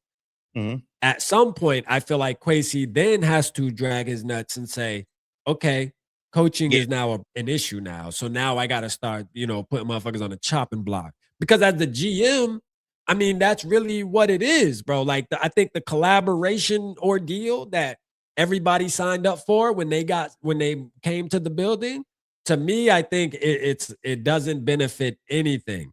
Like, to me, we're seeing too many cooks in the kitchen. Yes. All right. The GM needs to be the GM. Like, you have to make the tough decisions. Even if, B-Flow is, hey, I don't like Nashawn Wright. He don't fit in my scheme. I don't care, my brother. Especially after what I'm seeing he's doing with the Bears. I got to dock you for that. That's a write-up. Yeah, I mean, that's a write-up. You told me he wasn't good. How you think that felt when McCarthy dropped back against the Bears the first game, and that was the guy who got the pick? Yeah, and not only that, I mean, he's been balling all year. You know what I mean? Like, he's been balling all year, bro. And it's like, damn. And he was the prototypical B-flow type of guy too, the linky. You know, I always go back RIP to our boy Tyree Jackson. And you know, I always use him as a reference of how B-flow really likes his corners.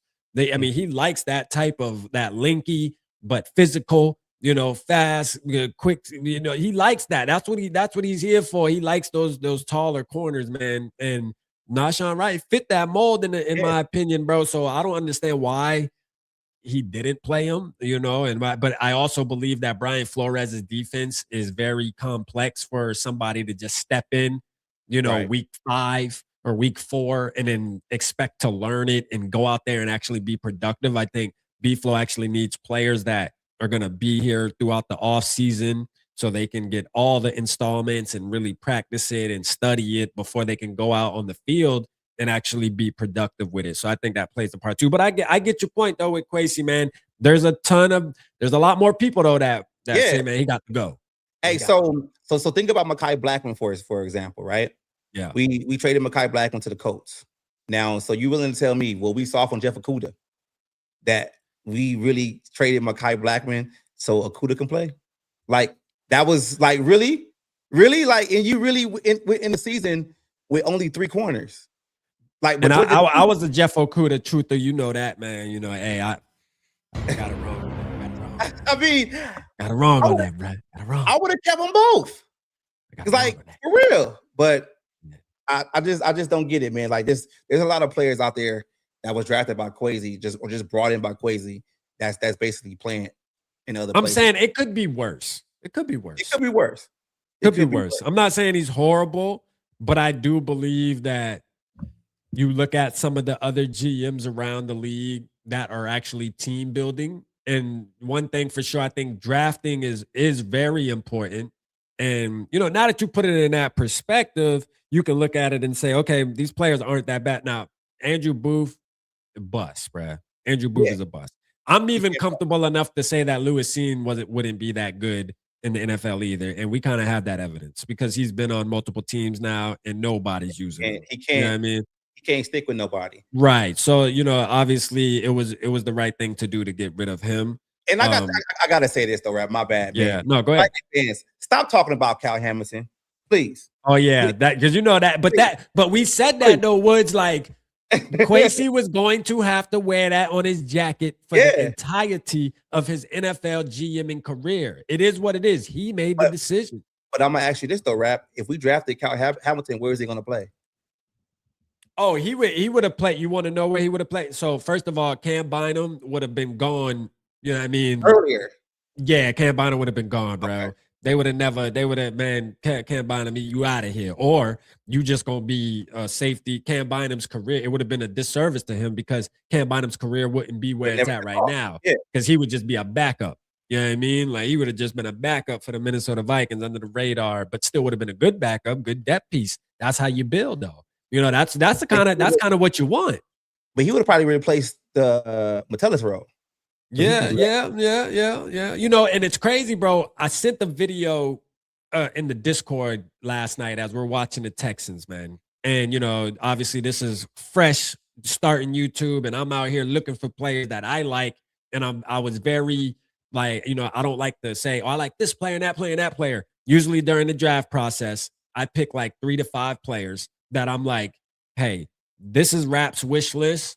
I'm not going to name 50 players that I want or 20 players that I want. I just got 3 players that I want on my wish list. All right. And that year specifically, when I said Jalen Petrie, bro, Jalen Petrie was one of my favorite players coming out of that draft at safety, bro, playing for Baylor. That dude was a damn savage. And when we passed up on Kyle Hamilton, I was like, all right, cool. You will wind up getting an offensive player, another player at our pick. But then in the second round, Jalen Petrie, come on down, bro. Like, we would have been good. That's what I was hoping Kwesi would have did, bro. He let me down. He let me down, man. He went in a completely different direction. Completely different, man. But, hey, he has another year, bro. He has another opportunity. Make a break, though. This draft's make a break. This draft's make a break. This is probably the first time he's actually going to have a 3rd-round pick and a 2nd-round pick in 1 year. Because if you look at the drafts, like he has years where he doesn't even have a 3rd-round pick. because they traded it away so much. Bro, So I feel like the first, second, and third round picks need to be starters or like actual like impact players right away, like players that are actually going to play. Hey, pull up Two Evils super chat real quick. Shout out my boy 2E, man. It says it makes 0 sense trying to be competitive for a Super Bowl. Every effing year, the reason Vikings never get back to the Super Bowl but win a bunch of meaningless games in the regular season, their depth suffers from this too. Yes, man, you on point with that. That's a fact, bro. That's what we were talking about right now too with that. Yeah, they need more depth. Like this team is old. They got old fast by trying to fill the holes with veteran guys on larger contracts, and they don't have the flexibility of the young players on a lot of rookie deals. And if you really think about it, that's why special teams is bad. Special teams is bad because the bottom of the draft are the special team players, and those guys don't make the roster, so they don't play. So you got to go out and sign guys like Eric Wilson, who you signed him as a special teamer, but then he shows more flashes as a starting inside linebacker. But it's like it's hard, man. Like the roster building on this roster needs to get a whole lot better. And Kwesi, like I'll call him out too. Like this draft right now is big, man. Like it's big. Like you said, like 1 through 3, they gotta come in and hit the ground running. They gotta be contributors. I'm not saying they gotta be superstars or nothing. But they gotta be contributors. That's a good word. They gotta contribute. They gotta contribute. Like it can't be guys to where you in the 3rd round you take another Ty Felton where he has to sit a year to develop. It's like, nah, we don't need that. We need guys that can plug these holes right now. And I'll say this past draft to me, Woods was one of his worst in my opinion. I think just because like the Jackson pick to me, that was a layup. That was good, right? I give him his credit for that. But I think everything after that was disaster, bro. Disaster in my opinion, bro. Like, I mean, Ty Felton to me was a horrible pick. Horrible. Like especially when you go back now and look at the players that were available. Yes. At the same time that you're watching on other teams actually be an impact player. You're like, yo, what? You're out of everything. We got Jordan Addison. We got Justin Jefferson, Jalen Naylor coming back, and you thought we needed a wide receiver when you only went into the draft with 4 picks? What? Like, make it make sense to me, my brother. Is Ty Felton that good that you felt like that he had to be a Minnesota Viking? Man, come on, man. And that's when I say, like, that's listening to your coaches to a fault, because that's what Keenan McCardell wanted. Like, I believe in Keenan McCardell a lot. I think he's one of the best coaches on this roster. For sure. I mean, Stephon Diggs, like all these Maryland guys, like, you know, Justin Jefferson, shit like that, Jordan Addison. Like, I wouldn't be surprised if Felton, you know, takes a step, but that's just me hoping. But you're right. Yeah. Like, but you're right. You could have took Travion Henderson. You could have took Quinshon Junkins. You could have took Caleb Johnson. Like, like how you have like the players that you wanted. There's still names in my head to where it's like, I really just wanted a running back. I wanted a running back, like bad. Like, bro, look at Henderson, bro. Yeah. Bro, I wanted Henderson bad. Like, he was the running back I wanted. I wanted any of them dudes. Like, it was so many running backs coming out last year to where even if you have to like take some draft capital from this year's draft to get that young running back stud, you could have did it. Like, it's so many names. Like, Caleb Johnson doesn't even play for the Pittsburgh Steelers. Like, he was available too. Like, come on, man. Like, I get it. But it's like I said, I call it out both ways, man. I give him his flowers when I like something, but when it's something stupid like that, I gotta call it like I said, because now you have to go in this draft and get a running back. If not, sign another one. No, that's a fact. That's a fact. Shout out TK, man. I see you. Oh, appreciate you, man. Yeah, for sure, man. Shout out TK, man. I see you in the building, oh man. Shout out to you. He said Judkins was RB1 on my big board. We gotta get young. Man, we have to get a running back this year. I think running back is absolutely needs to be, you know, one of the top priorities for the Minnesota Vikings. But also, I mean, this is the thing. This is another knock on Kwesi is 5 years in, we shouldn't have so many needs. No. And I think as we sit back now as fans and as we enter this whole process of a draft talk and what the Vikings need to do to be better in 2026, there's a lot. You know what I'm saying? It's a lot. And Yeah. adding on top of that, the quarterback is still kind of up in the air, regardless of whether you're a fan of JJ McCarthy or you're not. I mean, the reality is, bro, he didn't prove himself to be the guy yet. Like, I mean, can he? I think this year would maybe solidify that if he can play the whole season. But right now, we're still in a position, like you said at the beginning of the show, Woods. We don't know what the quarterback situation is. Honestly, we don't. We know JJ McCarthy's a Minnesota Viking, but other than that, shit.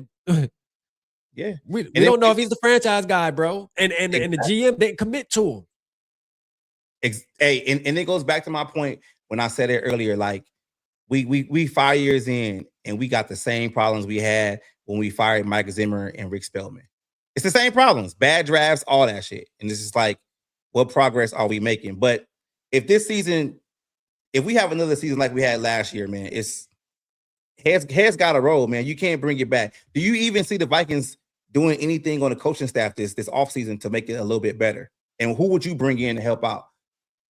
I mean, like, again, I think are we talking as if Brian Flores would be back? Offensive side of the ball. Oh, the offensive side of the ball? Offensive side of the ball, to me, I think Josh McCown is a little overrated, in my opinion. Yeah, I think you can honestly upgrade at that. I know that might sound crazy tonight, but as y'all go back and do your research, you will notice that boy that we sent to Jacksonville, Udinski, that kid we sent, that now teams are actually looking at as a head coach. We might want to make this boy the head coach, because you see what he did with Trevor Lawrence this season too. It seems like wherever he going, the quarterback just seems to be playing amazing. Oh, bruh. Like, I mean, there it is. It is. You know, sometimes it takes that guy, the guy, to go somewhere else to then see him do it again. And you're like, okay, there's the formula. There was the brains in the room. There was the guy that really knew the formula and the sauce. And Udinski, to me, seems like he was that guy. I hate that we let him go. So, I mean, I say that to maybe try to find another quarterback coach to come in for JJ McCarthy, because it's not that Josh McCown can't work out, but like at the end of the day, and Wes Phillips too, bro. Wes Phillips got to go. Yeah, Wes Phillips got to go. Wes Phillips got to go. Wes Phillips got to go. I know it's hard because, you know, I like Mike McDaniel. I know people are like, oh, Rap, you know, we can't get Mike McDaniel because Kevin O'Connell ain't gonna give up play calling. Man, I don't give a damn. I want Mike McDaniel. I think Mike McDaniel's brains in the room would make a difference, in my opinion, more than Wes Phillips. All right, that's all I'm saying. I'm glad Mateo said this one about the conditioning coach. I think the training facility, conditioning facility, they in question too. Yeah, and like guys not being able to come back from injuries, or you're bringing guys back too early and they get re-injured again. You got guys playing hurt.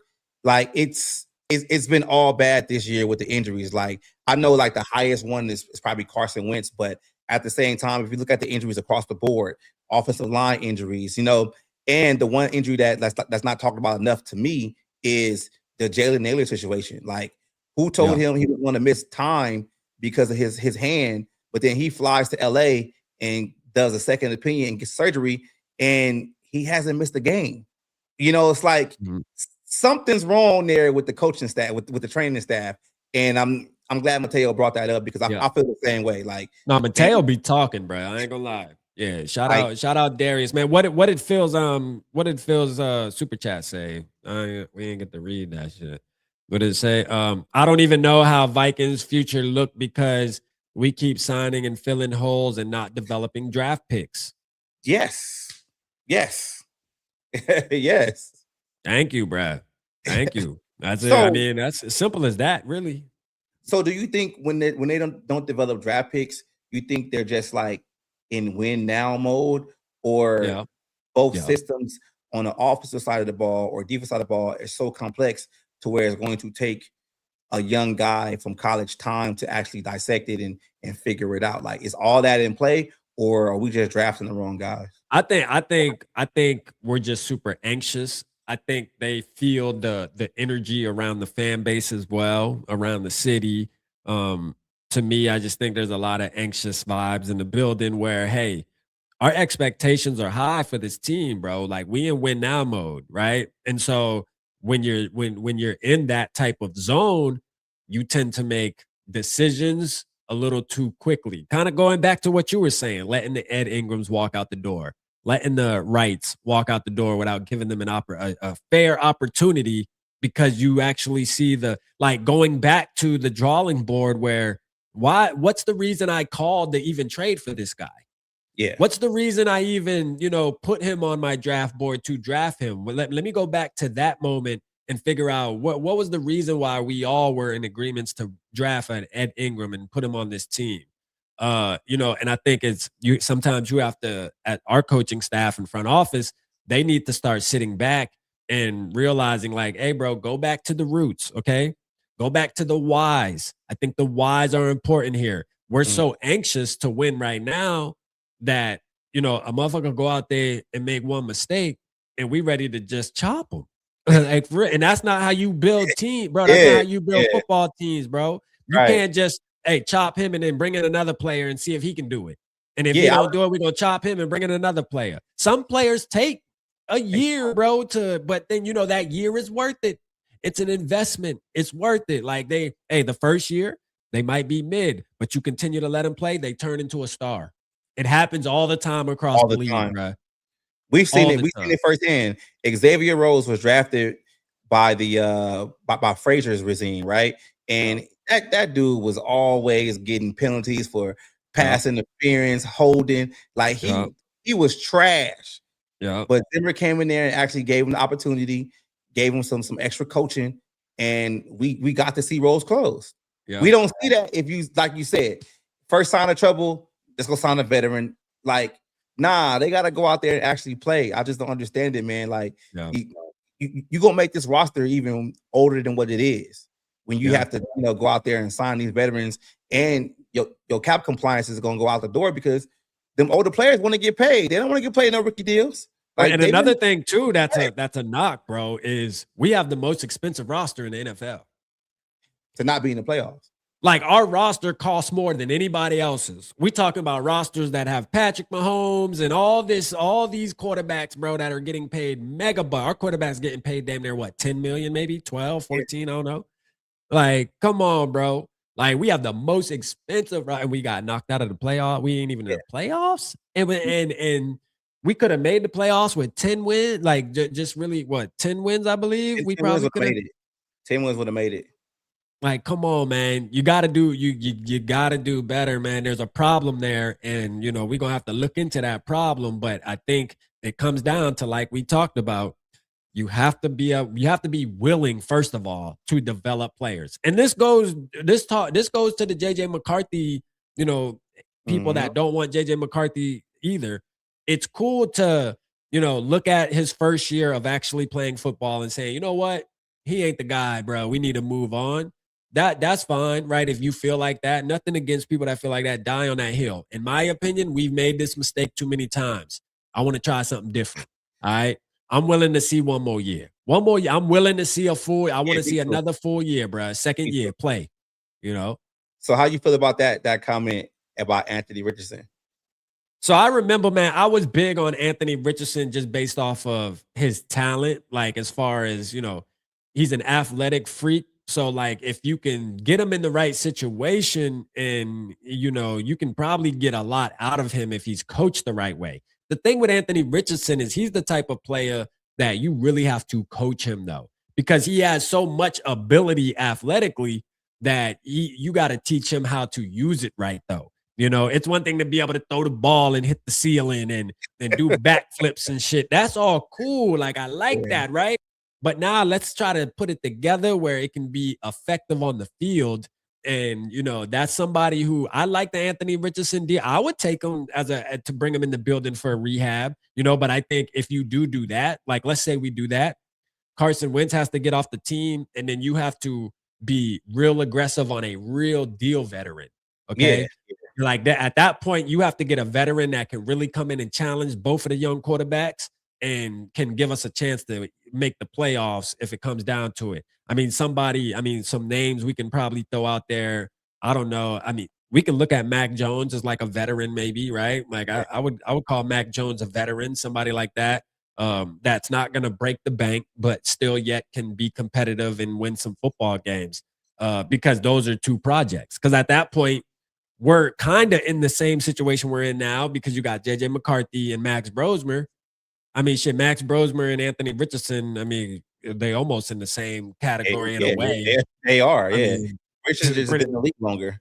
pretty much, right? So you have he's a project. So I mean, look, you got to make sure if you're gonna do that, again, the veteran you bring in, he better be proven, bro, like a proven veteran. Like Jacoby Brissett would be a good name, you know. Yeah, Jacoby yeah. Brissett, wouldn't.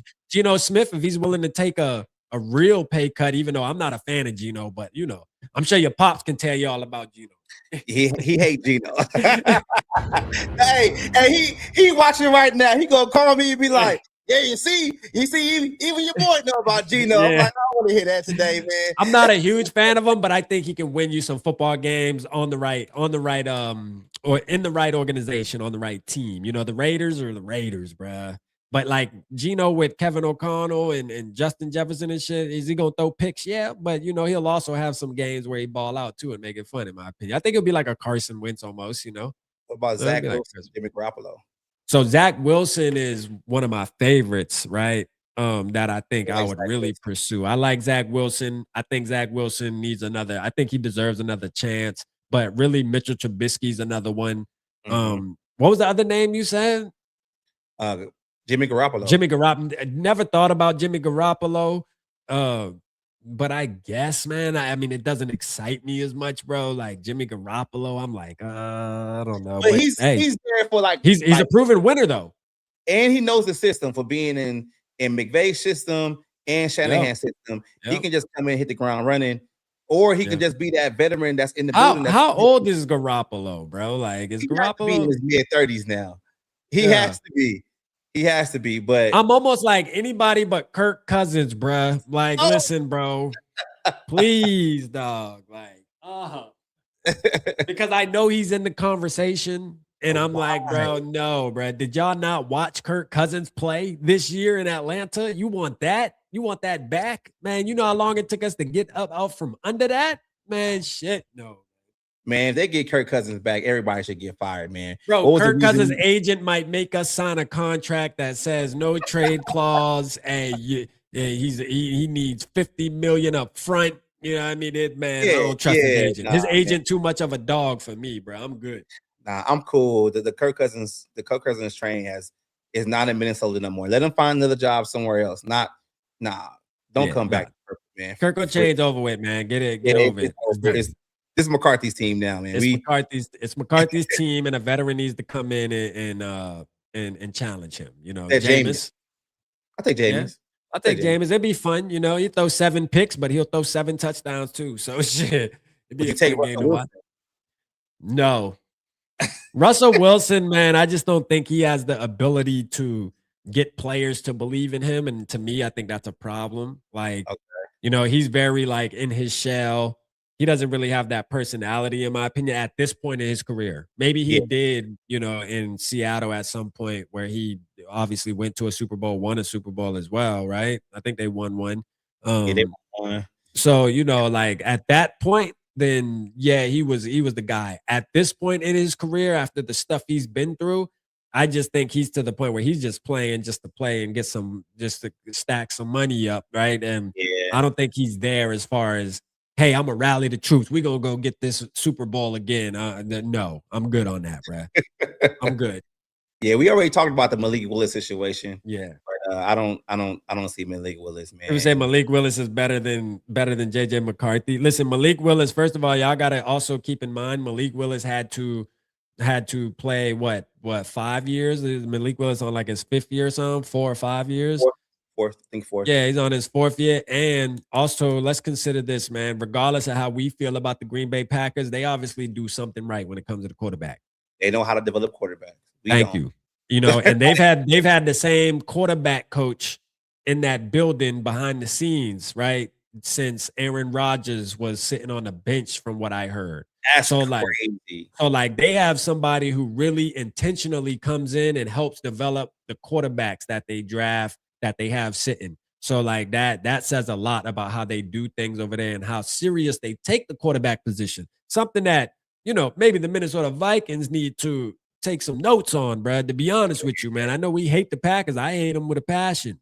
But we got to call it for what it is when it comes to quarterback. And that's a sign of why Malik Willis may look a little better than we think. Now, the question is, Malik Willis in Minnesota, would he be the same Malik Willis? I'm going to have to say no. I'm going to have to say I don't think he's ready to go through the reads and the progressions like Kevin O'Connell's going to expect of him, and him look the same. I just don't think it's going to happen. I'm sorry. Will Levis? Hell no. Nah, man, I'm good. I'm gonna keep Max Brosmer. I'm good. Fuck it. Max Brosmer. Nah, man, you gotta bring in a veteran. Like if you already developing 2 quarterbacks on the roster in Brosmer and McCarthy, you gotta bring in a veteran that's already battle tested. You want to know who? Matter of fact, I just thought of a name, bro. You want to know who's a name I wouldn't sleep on? Who? Cooper Rush. Cooper Rush, yeah. I thought he was gonna be actually gonna get like a shot at a starting job after Dallas, but that just never manifested for him. But yeah, I think that too. I mean, shit, he beat us one year. and he's really good in the as far as like pocket. He can, you know, go through progressions. That's what he's good at. You know what I'm saying? He may not make the best decisions every time, but hey, he can sit in that pocket and go through his progressions though. So yeah, I'll take that. But Nick Mullins. I don't want Nick Mullins, but like hey, if they start bringing guys back like Kirk and Nick Mullins, man, what are we doing? I think before we get up out of here, Woods, man, because I know we've been on for a minute, right? Appreciate you too, man. Going on 2 hours, man. Yeah, this show been lit. I got to take my ass to bed too, man. I got to work, man. Shout out everybody in the building. But before we get out of here, I want to say this: we, as the fan base too, and I'm guilty of this, and we got to get better with this. We gotta stop wanting to move backwards. I think that's part of the problem. Players that we already had and they're not on the team anymore, then hey, look, bro, let them go live their journey, bro. Let them go. Kirk Cousins, Nick Mullins, Johnny Munt, Ezra Cleveland, Ed Ingram. Look, we missed that shit, bro. It is what it is, dog. We gotta live with it. Let them the hell go. It's time to build the future.